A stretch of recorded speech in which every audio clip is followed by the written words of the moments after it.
철면피처럼 사람이 어떻게 인격이 저럴 수 있는가? 우리의 관계 안에서 그런 사람이 있을 수 있는데 사실 그런 사람들은 어떤 영적인 문제라고 할 수 있거든요. 어둠에 사로잡혀 있는 거죠. 그 사람의 인격적인 부분이라고도 볼 수 있지만 그 뒤에서 어둠의 영이 그 사람과의 관계를 통해서 우리를 낙심시키고 그리고 우리가 주님의 인도를 따라 살 수 없도록 그 사람을 쓰는 거죠. 가룟 유다처럼 그 자기 스승을 팔아넘기고 하나님 뭐 이런 종류의 사람들이라고 볼 수 있고 딱 하나님의 인도를 따라 가려고 할 때 베드로를 통해서 그 길을 가로막는다든지 뭐 이런 하나님의 뜻과 정반대 그 대치되는 그런 행동을 하는 그런 사람들.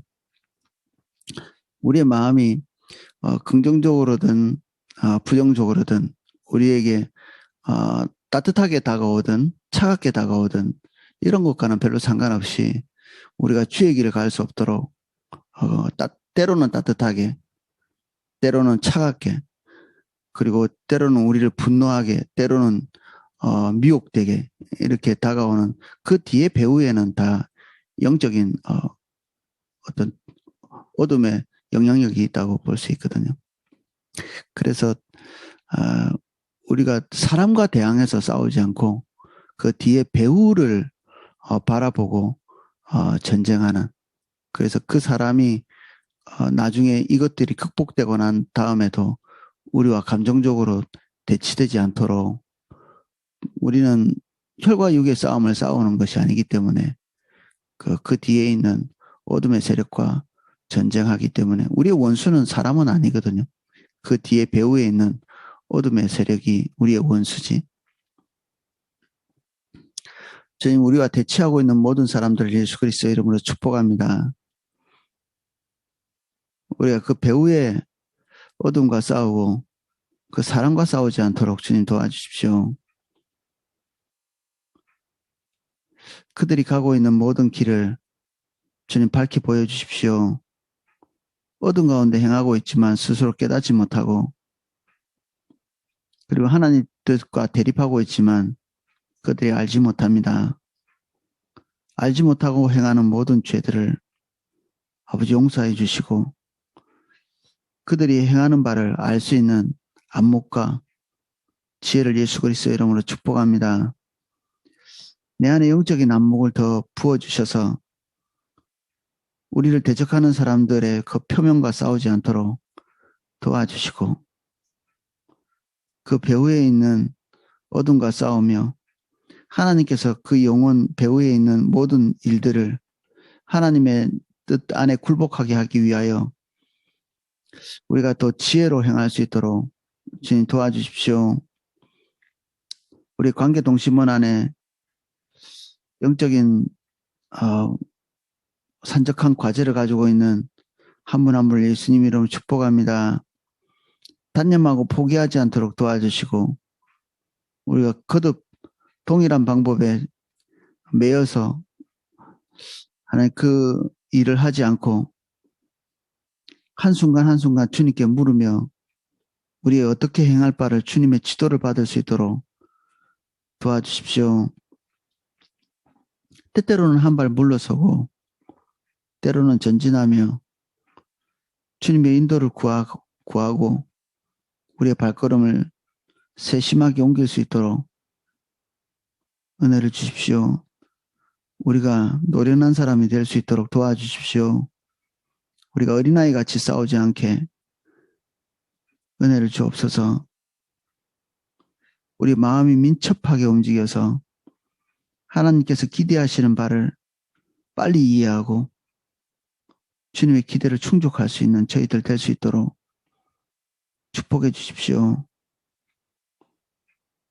성령으로 더 충만하게 해주십시오. 더 충만하게 해주십시오.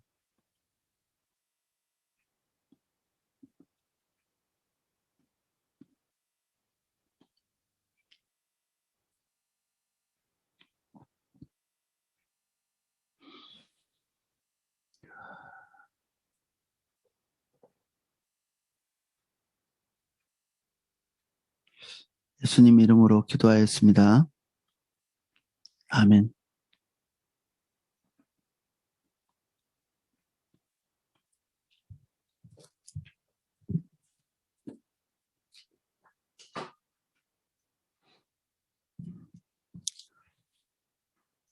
오늘 함께 나눌 말씀 고린도전서 16장입니다.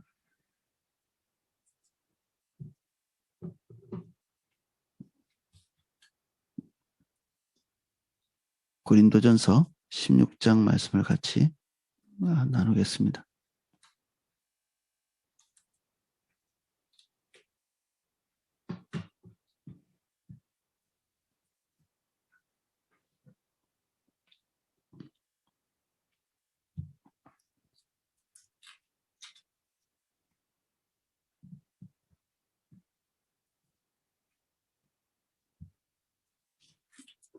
(16장을) 한 절씩 읽으면서 내용을 살펴보겠습니다.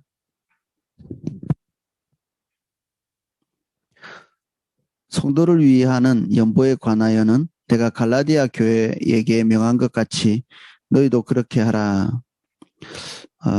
성도를 위하는 연보가 지금 이 당시에 지금 고린도 교회에 편지를 쓸 당시에 닥친 그 예루살렘 교회의 가뭄, 큰 흉년이 될 거라고 이 아가보가 예언했는데 이 시점에 그러한 것들이 닥쳤던 것 같습니다. 그래서 그 헬라 지방에 있었던 또 소아시아 지방에 있었던 여기 갈라디아 교회는 소아시아고 그리고 여기 고린도 교회는 유럽 쪽이라고 이렇게 볼 수 있거든요. 그러니까 이 두 지역이 바울이 주로 활동했던 지역인데 이런 지역 전체에서 그 헌금을 거두어서 그 헌금을 예루살렘 교회에 전달하는 그런 계획들을 실행에 옮기고 있습니다. 그래서 아마 그가 있었던 모든 교회에서 이런 헌금을 권면한 것 같습니다. 실제로 갈라디아 교회에 명한 것이 뭐 나타나지 않습니다. 여기만 이렇게 나타나 있고 사도행전 같은 데도 잘 나타나 있지는 않죠. 실제로 다 거두어서 전달한 내용들은 나와 있습니다. 2절입니다. 매주 첫날에 너희 각 사람이 수입에 따라 모아두어서 내가 갈 때에 연보하지 않게 하라. 매주 첫날, 이게 그 안식 후 첫날이라고 부르는 바로 그 날입니다. 이 신약 성경이 여기저기 보면 그 처음에는 이제 안식일과 주일을 같이 이렇게 모이다가 점차로 이제 후대에 갈수록 안식일이 아니라 주일에 모이는 것이 정착되는 이런 경향을 볼 수 있거든요. 그래서 이게 예수님이 부활하신 그날, 그 안식 후 첫날, 그날을 이렇게 기념해서 계속 모이고 있는 이 초대교회의 모습을 볼 수 있죠. 안식교에서 주장하는 것처럼 안식일을 토요일 날 지키지 않는다고 뭐 발끈할 것도 없고요. 그리고 어느 날 모이는 것이 뭐 굉장히 중대한 일은 아닙니다. 그런데 초대교회는 예수 그리스도의 부활이 어떤 핵심적인 교리로 정착되면서 이 안식 후 첫날 아래 이렇게 모임을 가진다고 볼 수 있고, 그리고 이 모일 때마다 헌금을 했던 걸 볼 수 있습니다. 그래서 바울이 가장 공적인 모임을 하고 있는 이날에 이제 헌금을 하도록 권면하고 있죠. 이제 교회의 어떤 공적인 예배가 정착되어가는 이 과정에 있었기 때문에 사람들이 가장 많이 모이는 시간에 공적인 헌금을 하도록 권면하고 있죠. 헌금을 하는 방법은 이렇습니다. 각 사람이 수입에 따라서 모아두어라 이렇게 하죠. 한 번에 바울이 방문했을 때 그때 다급하게 하지 말고 모일 때마다 이렇게 계속해서 이렇게 헌금을 거두어서 이렇게 비축해 두라고 이렇게 얘기하고 있고요. 이 수입을 따라서 헌금을 하라, 이렇게 얘기하고 있는데 이거는 구약 성경과 맥을 같이 하는 것입니다. 이게 하나님께 나올 때 하나님께 헌신하는 여러 가지 종류의 이렇게 헌물이 있거든요. 건축헌금처럼 오늘날 건축헌금처럼 그 성막을 지을 때 그리고 성전을 지을 때 예, 필요했던 모든 것들을 이렇게 거두는 예, 이런 특별한 헌금도 있고 그리고 주일 헌금처럼 모일 때마다 그때그때 모으는 그리고 여기에 바울이 지금 얘기하고 있는 것은 이 예루살렘 교회를 돕기 위한 구제의 성격을 가지고 있는 그런 헌금을 따로 이렇게 거둔 것을 볼 수 있죠. 그래서 구약 성경에는 이 차설을 따라 그 생활의 어떤 규모에 따라서 이 헌금하는 것들이 아주 이렇게 정해져 있습니다. 그리고 가장 기본적인 헌금 하나님 예물이라고 볼 수 있는 그 죄를 속죄하기 위한 속죄의 제물을 준비하는 것도 다 똑같이 천편일률적으로 이렇게 되는 것이 아니라 제사장이나 그리고 백성을 위해서 드리는 것은 굉장히 고가라고 볼 수 있는 소 한 마리 그 밑에는 차설을 이렇게 차등을 두어가지고 백성의 지도자들은 염소나 그리고 일반 사람들은 양이나 그리고 그보다 더 아래는 그 비둘기 그보다 더 아래는 밀의 가루 그리고 그보다 더 아래는 제사장에게 갑니다. 제사장에 가서 그 사람의 형편에 대해서 얘기를 하고 제사장이 그 사람의 형편을 측정을 해가지고 헌금을 지정하는 그러니까 어떻게 딱 이렇게 규정되어 있는 게 아니고 그 사람의 형편에 따라서 이게 차등이 이렇게 주어지는 거죠. 똑같은 헌금, 그 부자나 가난한 사람이나 똑같이 매겨지는 헌금은 그 사람의 생명값, 그 속량하는 그 속량의 값, 모든 사람들에게 매겨지는 마치 인두세처럼 그런 헌금이 있는데 그것이 생명을 대속하는 값, 생명값 이렇게 부르는 것이 있는데 그거는 웬일인지 왕부터 시작해서 하나님께서 가장 낮은 곳에 있는 사람까지 동일한 값을 반세겔씩 내도록 이렇게 지침이 주어져 있거든요. 모든 사람의 생명은 똑같기 때문에 뭐 그런 거 아닐까 생각이 들고 그렇지만 모든 사람의 형편이 다 똑같지 않을 것이라는 것을 성경이 말하고 있고 그 차등을 따라서 이렇게 헌금하는 이게 구약 성경에서 헌물하는 그런 방식이었죠. 근데 이 바울이 요청하고 있는 그리고 권면하고 있는 헌금의 방식도 똑같다고 볼 수 있습니다. 형편에 따라서 이렇게 하도록. 뭐 다다익선이 아니죠. 많이 할수록 좋고 무리할수록 좋은 게 아니라 때로는 그렇게 마게도니아 교회에서 했다고 돼 있지만 뭐 이게 일상적인 것은 아니었고요. 여기에 있는 방식은 경제적인 형편이나 수입을 따라서 하도록 요청하고 있습니다. 3절 내가 이를 때에 너희가 인정한 사람에게 편지를 주어 너희의 은혜를 예루살렘으로 가지고 가게 하리니 고린도 교회에서 모금한 헌금이 굉장한 고액이었습니다. 그러니까 거금이었는데 바울이 이런 것들을 처리할 때 일말의 의심도 사지 않기를 아주 이렇게 배려한 걸 볼 수 있죠. 본인이 직접 그 돈을 들고 간 게 아니라 그 고린도 교회에서 믿을 만한 사람을 안에서 뽑아서 그들이 들고 바울과 동행하도록 이런 시스템을 한 거죠.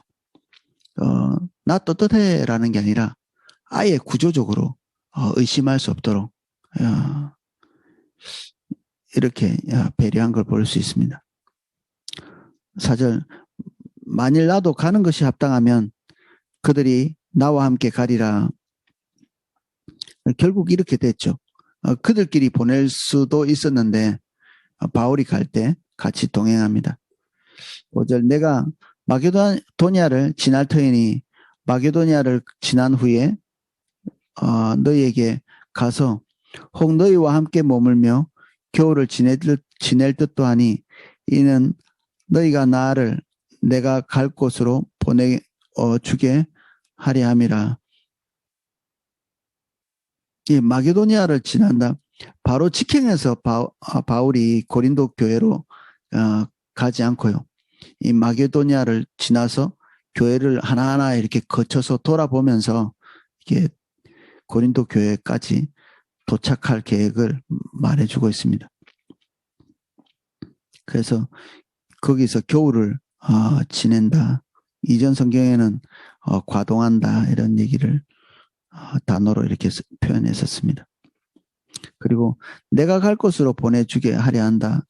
바울이 전도 여행을 할 때 그가 필요한 비용들을 이 고린도 교회에서 관례적으로 이렇게 계속 도왔던 걸 볼 수 있습니다. 이걸 보면 바울이 한 번 전도 여행을 가면 출발은 주로 안디옥 교회에서 출발을 하는데 짧으면 1년 반, 길면 3년 이렇게 됐는데 그 오랫동안 그 전도 여행하는 이 비용들을 배도 타야 되고 그리고 먹어야 되고 숙박해야 되고 그리고 때로는 구제도 하고 이 모든 그 비용들 때로는 바울 본인의 비용뿐 아니라 그 같이 전도행을 하는 그런 팀들의 비용까지 이렇게 지불했어야 되는데 이런 그 막대한 이 비용들을 처음 들고 갈 때 왕창 싸질머지고 간 게 아니라 어느 정도는 뭐 안디옥 교회에서 비용을 지불했겠죠. 근데 1년이나 2년이나 3년 쓸만한 것들을 가져갔다고 보기 힘들죠. 뭐 강도의 위험에 대해서도 성경에 기록해 있는데 뭐 그런 그 위험도 있고요. 그리고 그 많은 돈을 싸가지고 다니면서 전도여행을 쉽게 할 수는 없었겠죠. 그래서 각 지역에 도착할 때는 그 지역에서 또 다른 지역으로 갈 때 필요한 이 비용들을 아마 조금씩 이렇게 헌금을 했던 것 같습니다. 그래서 고린도 교회도 아마 이때가 처음은 아닌 것 같고요. 관례적으로 고린도 교회에서 또 다른 지역으로 이동할 때 그들이 바울의 어떤 선교 비용을 마련해 준 이런 것들을 볼 수 있죠. 이런 내용을 보면.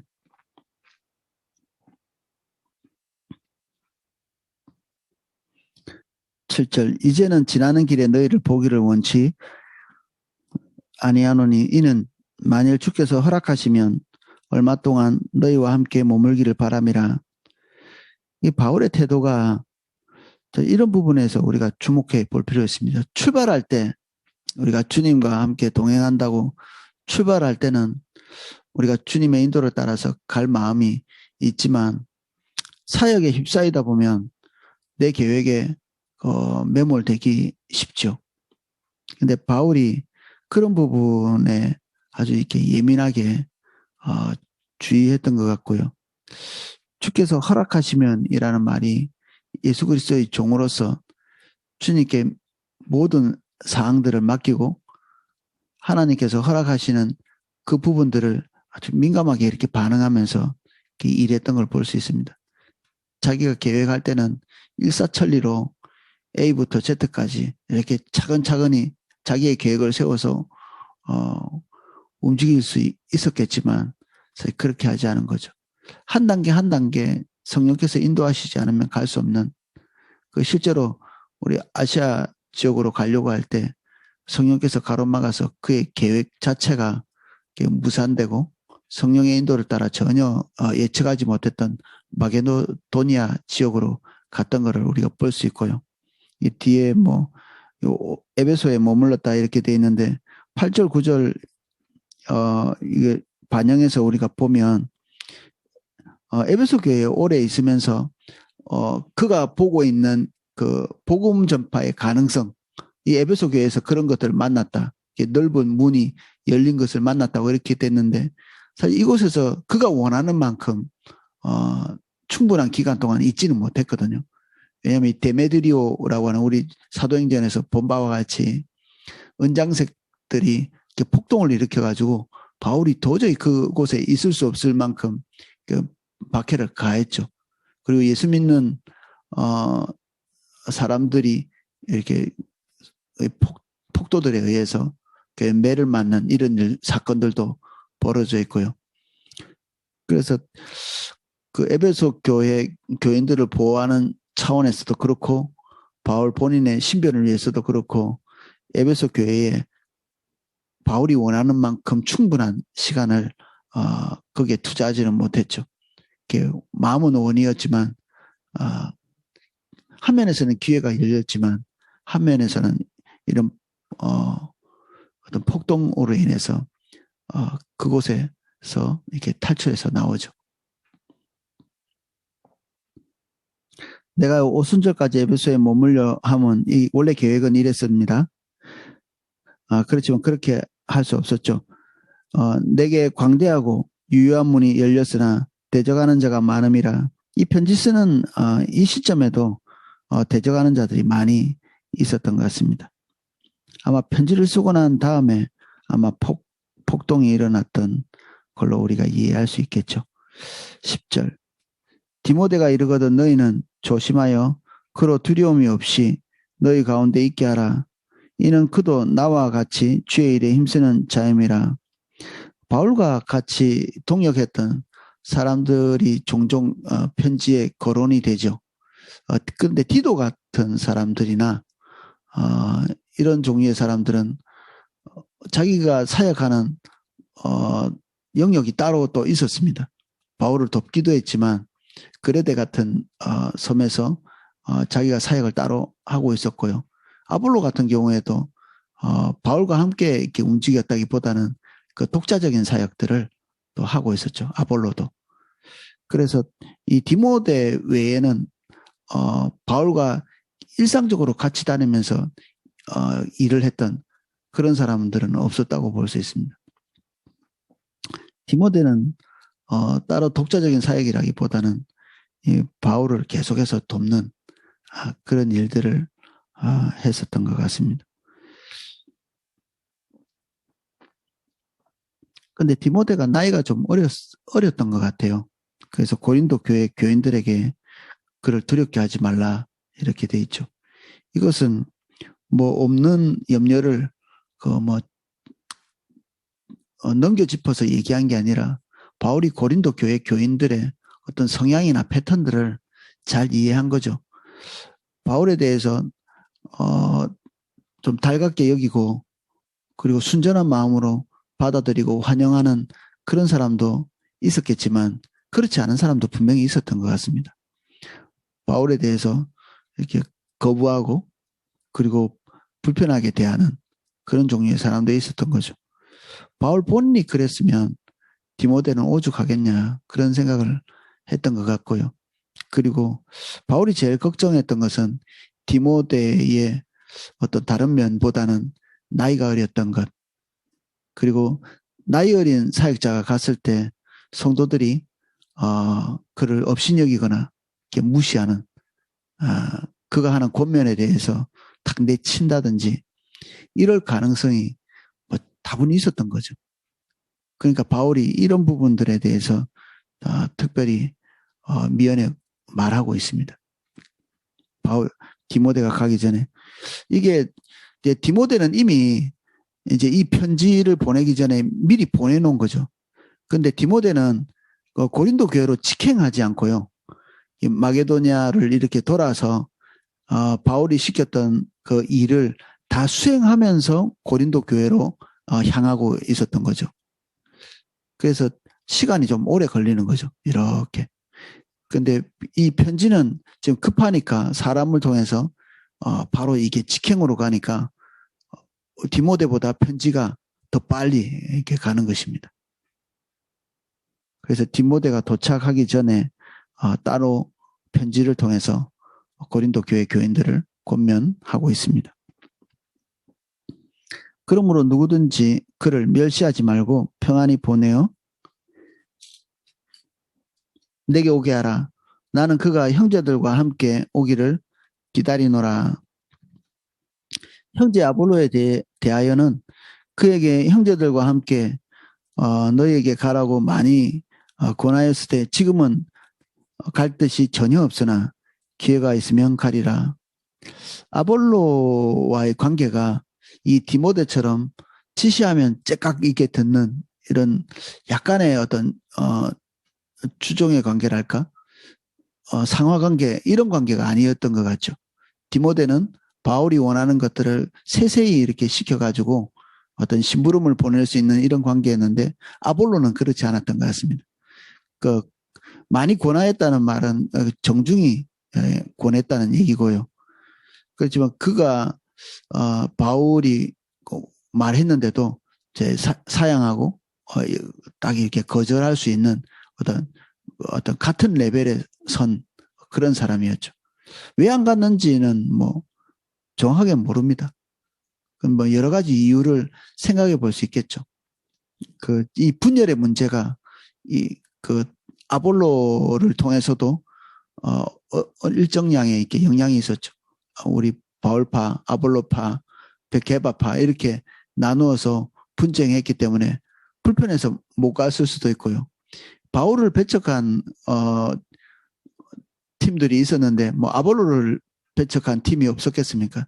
사역자 가는 사역자마다 뭐 이 사역자가 가면 저 사역자가 더 낫다고 그러고 저 사역자가 가면 이 사역자가 더 낫다고 그러고 그렇죠.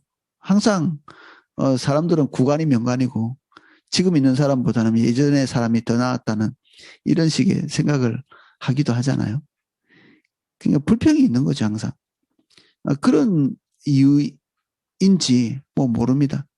그렇지만 지금 현재는 아볼로가 고린도 교회에 가고 싶어 하지 않는 것은 이제 분명한 사실이죠.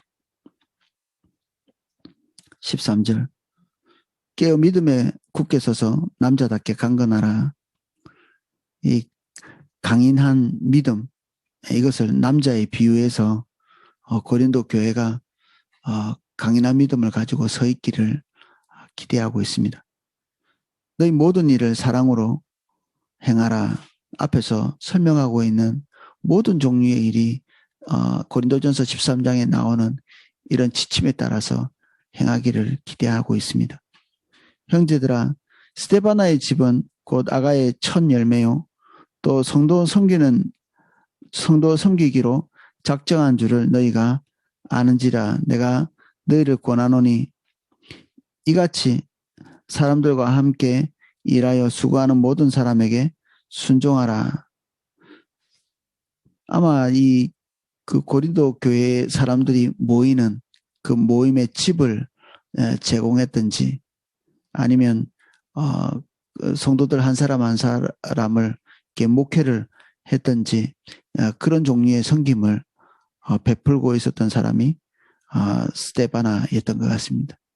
그래서 그들과 잘 협조하기를 권면하고 있습니다. 그리고 그들의 수고에 대해서 더 무시하지 말라는 거죠. 더 알아주고 그리고 감사해야 하고 그들이 하고 있는 목회의 방침을 잘 따라가도록 권면하고 있죠. 거스르지 말라고 얘기하고 있는 것입니다. 내가 스데바나와 부드나도와 아가이고가 온 것을 기뻐하노니 그들이 너희의 부족한 것을 채웠음이라. 항상 바울이 이렇게 사역할 때 빈틈을 채우는 이런 사람들이 있었고요. 스데바나는 아니지만 부드나도와 아가이오가 이 이름이 노예들이 쓰는 주로 그런 이름이었기 때문에 둘 중에 하나죠. 노예 출신인 자유인이든지 아니면 노예든지 그런 신분에 있는 사람들이 여기에 교회의 공동체에 포함되어 있죠. 뭐 우리가 이제 쉽게 추정해 본다면 스데바나의 집에 있는 노예가 아니었을까 뭐 추정도 해볼 수 있습니다. 뭐 정확하지는 않지만 같은 이름으로 이렇게 묶여져 있기 때문에 이 주인이 데리고 있었던 노예들이 그리고 그가 주의 일에 다 같이 이렇게 함께하고 있었던 것도 우리 볼 수 있죠. 그들이 너희의 부족함을 채웠음이라. 18절 그들이 나와 너희 마음을 시원하게 하였으니 그러므로 너희는 이런 사람들을 알아주라. 교회의 절박한 필요들 그리고 사역자의 절박한 필요 그리고 사도 바울의 절박한 필요들이 있는데 이러한 것들을 같이 짊어지는 거죠. 어제 담임 목사님이 이렇게 어떤 회개의 어떤 시간을 좀 가졌는데 저는 개인적으로 좀 그런 부분이 회개가 되더라고요. 내가 내 사역 그리고 내가 해야 될 일을 바운더리를 좀 어느 정도 정해놓고 있고 이런 차원에서 내일은 뭐 이미 이제 정해져 있죠. 부사역자의 일이. 그런데 이게 전체적인 그 개념은 교회 전체의 그 어떤 유익이잖아요. 그래서 그 담임 목사님이 하시는 모든 종류의 일에 빈틈들을 메우는 그런 생각들이 비추어지니까 제가 해야 될 일의 그 바운더리가 좀 더 넓어지는 것 같더라고요. 담임 목사님이 하실 모든 일들 그런 것에 빈틈이 메꾸어지도록 그리고 사도 바울이 불안해하고 그리고 아쉬워하는 그 모든 부분들을 이렇게 뒷받침하는 그 든든하게 이렇게 막아주는 이런 영역에까지 이렇게 개념을 정리를 하고 사역을 하기를 원하시는 것 사실 그게 더 적극적인 거죠. 그런데 제가 가지고 있던 개념들이 하나님께서 원하시는 것보다 많이 소극적이었다는 이런 생각이 들어서 어제 회개하고 돌이키고 이런 시간들을 가졌는데 여기에서 나와 너희의 마음을 시원케 하였다. 교회 안에 어떤 그 해결이 채 미처 되지 않는 어떤 부분들이 있는데 이런 부분들을 속 시원하게 해결해주는 어떤 존재였다는 얘기입니다. 이 사람들이.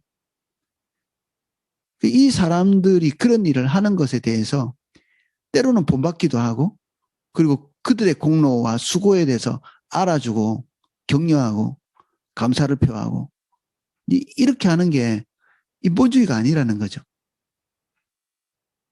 뭐 하나님 뜻대로 알아서 했겠지. 이런 식으로 하지 말라는 겁니다. 또 한면에서는 그들이 하고 있는 이런 일들에 대해서 차후에 그들 혼자 하도록 하지 말고 같이 협조도 하도록 이게 알아주라는 말의 그 넓은 그 의미겠죠. 알아서 잘 하시도록. 그 여전도 회장이 아둥바둥 어떤 하나님의 일을 메우기 위해서 한다. 그러면 그 여전도에 속해 있는 사람들은 뭐 알아서 잘 하시겠지 이렇게 하지 말고 협조해서 돕고 그들의 수고를 알아주고 하라는 얘기죠. 아이고 뭐 오이코스 리더가 알아서 처리하는 건 없습니다. 교회가 그런 일이 어디 있어요. 모든 성도들이 자기의 기능을 하는 거잖아요. 그러니까 오이코스 리더가 어떤 일을 하는지를 이해하고 있어야 되고 그리고 그 일을 하는데 빈틈이 뭐가 있는지 그거를 적극적으로 막으라는 얘기죠. 같이 협조하라는 얘기고 그래야 교회가 이 빈틈없이 딱 이렇게 채워질 거 아니겠어요? 그러니까 나벨같이 여기지 말라는 얘기죠. 그러니까 오이코스 리더나 그리고 여전도의 남전도의 회장님들이 주로 이렇게 와서 하소연하는 게 일을 맡아놓으면 자기들만 한다는 거죠. 협조하기가 좀 어렵고. 저도 개인적으로 제일 좀 서운한 성도님들이 뭐 저를 방해하고 대적하고 이런 사람들은 없잖아요, 잘. 그런데 알아서 잘 하시겠지, 뭐 이렇게 하는 사람들. 이게 알아서 잘 하는 건 없거든요.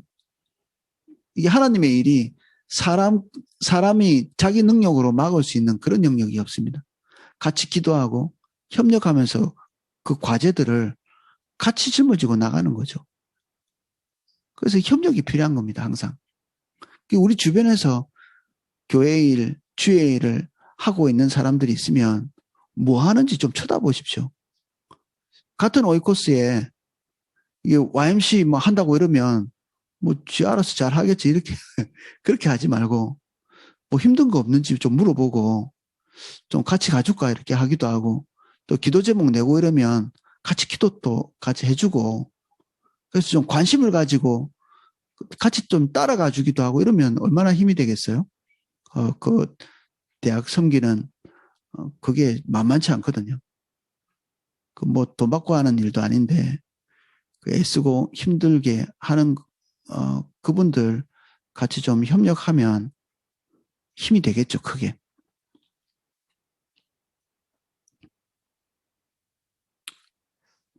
19절 아시아의 교회들이 너에게 무난하고 아골라와 브리스가와 그 집에 있는 교회가 주 안에서 너희에게 간절히 무난하고 아골라와 브리스길라의 집에 교회가 있다.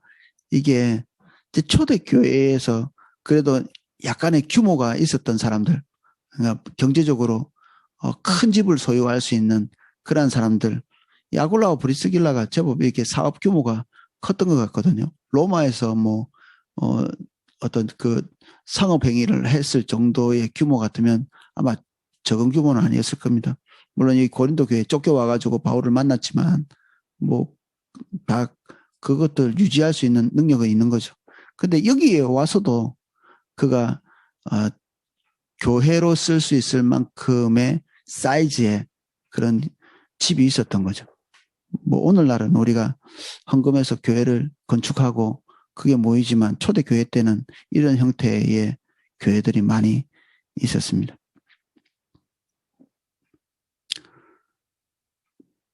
그래서 그들과 무난하도록 얘기하고 있습니다. 그래서 성도가 성도끼리 서로 교류하고 교제하고 그리고 교회와 교회끼리 서로 교제하고 우리는 참 이렇게 하기가 더 쉬운 토대가 되어 있지 않나요? 우리는 샘물교 성교회라고 하는 하나님이 묶어주신 소중한 가족들이 또 있으니까 우리가 교회 안에서 서로 필요를 이렇게 채우고 관심을 가지고 이러하는 영역을 조금 더 확장해 볼 수 있겠죠. 그래서 화요 모임이 있을 때는 참 좋았던 것 같습니다. 화요 모임 모이고 컨퍼런스 모이고 이러면 샘물교 성교회에 한 100개 가까이 되는 교회를 대면할 수 있죠. 그 목회자들과도 대면할 수 있고 성도들과 대면할 수 있고 우리가 다시 이런 날이 오도록 좀 기도가 필요하지 않나. 그리고 좀 오매불만 기도했으면 기도하면 좋을 것 같아요. 기대도 하고 대면에서 얼굴 보고 교제할 수 있도록 이런 방송을 통해서 하는 거는 사실 나 하나 이렇게 지탱하는 거 외에는 더 나아가기 어렵거든요. 직접 만나고 대면하고 또 안부를 묻고 이렇게 하는 시간들이 필요하죠. 그게 교회의 더 큰 본질입니다. 우리가 뭐 학원에서 지식을 전수받는 정도, 뭐 우리 아이들도 지금 다 줌으로 수업하고 있는데 대학에서 공부를 하는 그 정도 같으면 이렇게 따로 모여서 따로 모이지 않고 이렇게 할 수 있을지 모르겠지만 결국 뭐 대학에서도 꼭 이것만으로 하지 않고요. 꼭 이렇게 학생들을 오라고 얘기하기도 합니다. 같이 오리엔티어링을 한다든지 이렇게 할 때 얼굴과 얼굴을 대면하려고 하죠. 세상에서도. 근데 교회는 뭐 이게 더 말할 것도 없습니다. 할 수 있는 대로 서로 얼굴을 대면하기를 애를 쓰는 것. 4명까지는 괜찮다고 하니까 저는 YMC 모임을 이 줌으로도 하지만 그 한 사람 한 사람 대면하기 위해서 직접 그 허락한 범인 내가 4명이니까 저 아내하고 저하고 그리고 다른 이번 주에도 그 형제 둘을 만나고 왔는데 이렇게 만나는 거죠. 만나면 완전히 다릅니다. 이 줌 하는 거와도 줌도 중요한 우리의 수단이지만 또 직접 보기도 하고 그래서 화요 모임이 빨리 이렇게 재개되어야 이런 교류가 이렇게 원활하게 되지 않을까 싶네요. 모든 형제들도 너희에게 무난하니 너희는 거룩하게 입맞춤으로 서로 무난하라. 존경 그리고 애정, 관심 이런 것들을 담은 교류, 교제 이런 것들을 얘기하는 거죠. 나 바울은 친필로 너희에게 무난하노니 아마 바울은 거의 누군가가 대필해서 쓰는 이 자기가 직접 쓴다기보다는 뭐 여러 가지 이유가 있었겠지만 뭐 글을 몰라서 그렇게 한 것 같지는 않고요. 아마 어떤 신체적인 어떤 장애 때문에 그럴 수도 있고 그렇습니다.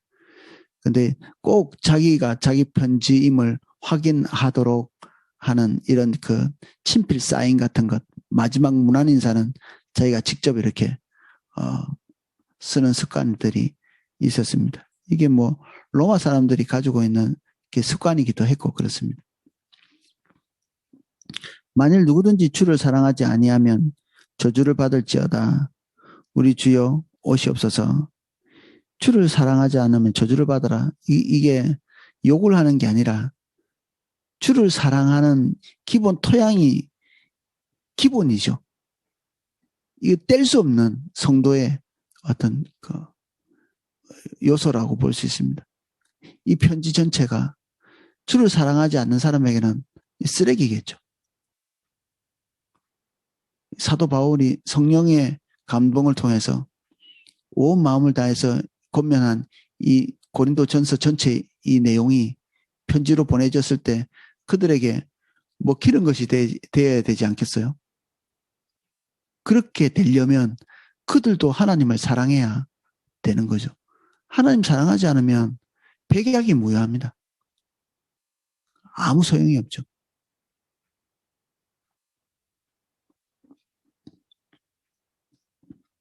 나의 사랑이 그리스도 예수 안에서 너희 무리와 함께 할지어다. 사도 바울 자신이 고린도 교회에 대한 얼마나 큰 애정을 가지고 있는지를 스스럼 없이 이렇게 마지막에 표현하고 있습니다. 고린도전서에는 고린도 교회를 향한 그 혹독한 비난 내지는 비판 이런 것, 이런 뉘앙스, 격렬한 뉘앙스를 가지고 있는 권면도 포함되어 있는데 이러한 것들이 사랑이 없거나 그들에 대해서 이렇게 분노하고 아주 그냥 마음을 차갑게 해서 권면한 것이 아니라 그들을 향한 그 간절함, 그 애절함, 그리고 타는 그 목마름들 이런 것들이 있었기 때문에 그런 권면도 하고 협조 요청도 하고 그리고 가르치고 바울과 고린도 교회와의 이 관계가 굉장히 가까운 거죠.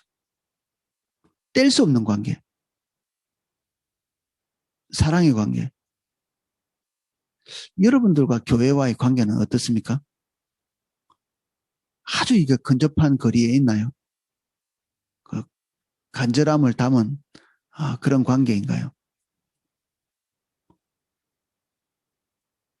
가도 그만 안 가도 그만인가요? 교회를 향할 때 교회를 향해서 우리의 생각이 이렇게 떠오를 때 사도 바울과 같이 좀 이 간절함이 우리에게 있는 것이 이렇게 올바른 거겠죠. 오늘로써 이렇게 고린도전서를 마무리합니다. 고린도전서를 이렇게 살펴보면서 드는 생각이 바울이 고린도 교회에 대해서 정말 스스럼이 없는 애정을 보내고 있구나 그런 부분들을 저는 개인적으로 느꼈습니다. 그리고 그들을 향해서 하는 말에 꾸밈이었고 그리고 감정적인 부분까지도 격렬하게 쏟아내면서 말할 수 있구나.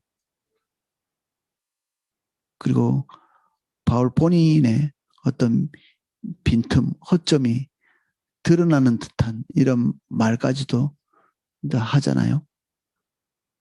바울이 이 고린도 교회에 대해서 이렇게 한꺼풀 이렇게 벽을 두고 간격을 두고 그냥 사도와 교회 이런 어떤 권위적인 이 거리를 두고 이 고린도 교회를 대하고 있지 않은 태도를 우리가 곳곳에서 확인할 수 있었습니다.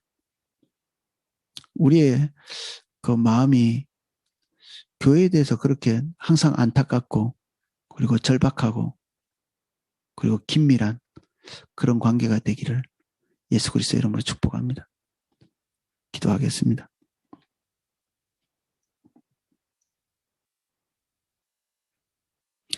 바울의 교회를 향한 그 사랑과 그리고 목마름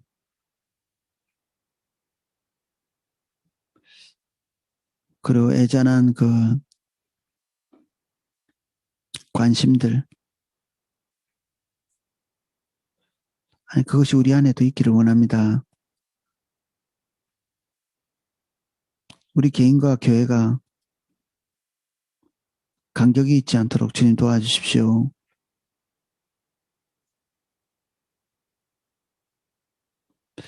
우리는 교회 안에 존재하고 교회는 또한 우리 한 사람 한 사람 때문에 존재합니다. 나눌 수도 없고 나눠지지도 않습니다.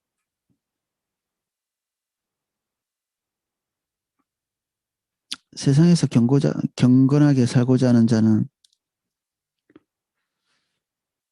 박해를 받을 거라고 말했는데 그 박해 속에서 우리가 바라보고 위로를 얻고 격려를 받을 곳이 교회밖에 없습니다.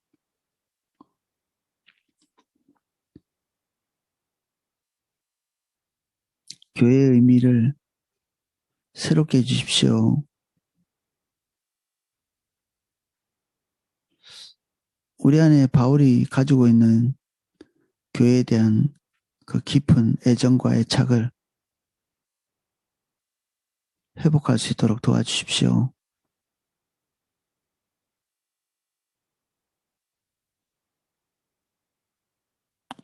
성령이 하나 되게 하셨습니다. 같은 생각, 같은 걸음,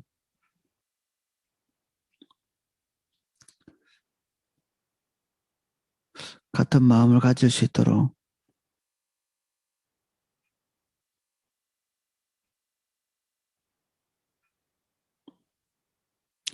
이제는 주 예수 그리스도의 은혜와 성부 하나님의 사랑과 성령님의 감화 감동 은혜 주시는 그 은혜가 여기서 사도 바울과 같이 고린도 교회를 향한 그 간절함을 가진 사도 바울의 모든 것들을 답습하고 배우고 그리고 소유하기를 원하는 우리 삼사교구 모든 성도님들 그리고 함께 예배하는 모든 성도님들 위해 그 은혜가 넘치게 기름 부어지기를 축원하옵나이다. 아멘. 예, 제가 기도하실 수 있도록 그 음악을